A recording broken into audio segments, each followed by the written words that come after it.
जब जिंदगी ने गिराया, उसने उड़ना सीख लिया। मनीष सिर्फ 22 साल का था।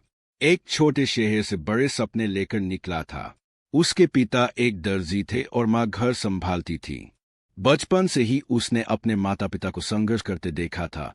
बिलों का लेर, कर्ज का डर और हर रात यह चिंता कि अगले दिन घर कैसे चलेगा। लेकिन एक चीज थी जो कभी नहीं टूटी, उसका सपना। वह चाहता था कि एक दिन उसके माता पिता भी उसी गर्व से मुस्कुराए जैसा वह टीवी पर बड़े लोगों के इंटरव्यू में देखता था। कॉलेज खत्म होते ही मनीष शहर आ गया। जॉब की तलाश शुरू हुई। वह रोज सुबह इंटरव्यू के लिए निकलता, साफ शर्ट पहनकर, फाइल हाथ में लेकर। लेकिन हर जगह वही जवाब, हमारी टीम फुल है, हम आपको कॉल करेंगे, आपके पास एक्सपीरियंस नहीं है। पहले 10 इंटरव्यू में रिजेक्ट हुआ, फिर 20 में, फिर 30 में। एक दिन तो एक एचआर ने कहा, तुम जैसे लोग शहर में सिर्फ भीड़ बयाने आते हैं। यह सुनकर एक पल को लगा कि पैर जैसे जमीन में धंस गए हो, लेकिन वो चुप रहा और बाहर निकल आया। उस रात वह कमरे में अकेला बैठकर रोया। माँ का नंबर ट्रूकलर पर चमक रहा था, पर उसने कॉल नहीं उठाया, क्योंकि वह झूठ बोलते बोलते थक चुका था। हाँ माँ, सब अच्छा है। हाँ, इंटरव्यू ठीक गया। लेकिन अंदर ही अंदर वह टूट रहा था। एक दिन बस स्टैंड पर वह टिकट लेकर खड़ा था।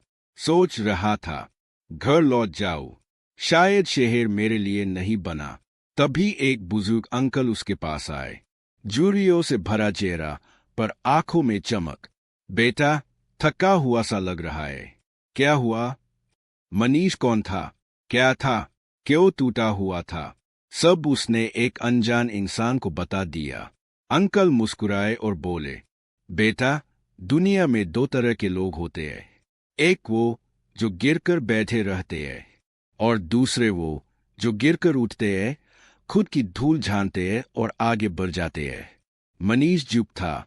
अंकल ने कहा, अगर दुनिया ने तुझे 100 बार धक्का दिया है, तो तू 101 बार उठ जा। यही तेरी जीत है। यह बात जैसे दिल में धंस गई। मनीष ने बस का टिकट फाड़ दिया। उसी पल उसने फैसला कर लिया, वह हार नहीं मानेगा। अगले दिन मनीष ने इंटरव्यू नहीं दिया। उसने एक छोटा सा नोटबुक खरीदा और लिखा, मैं खुद को एक मौका दूंगा। उसने छोटी नौकरियों से शुरुआत की, पार्ट टाइम काम, डेटा एंट्री, फूड डिलीवरी। दिन में वह काम करता, रात में डिजिटल मार्केटिंग सीखता। उसका कमरा छोटा था, लेकिन सपने बड़े। धीरे धीरे छोटी स्किल्स बड़े अवसरों में बदलने लगीं। पहला फ्रीलांस क्लाइंट मिला, 800 रुपये का काम।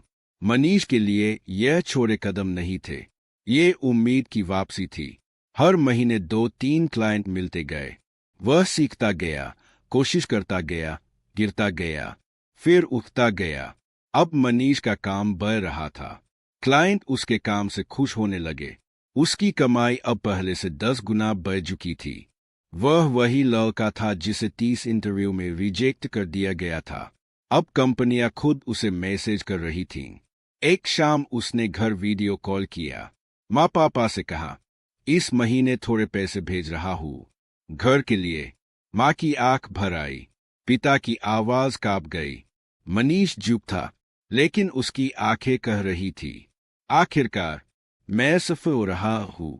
2 साल बाद मनीष ने अपना खुद का डिजिटल मार्केटिंग एजेंसी शुरू की।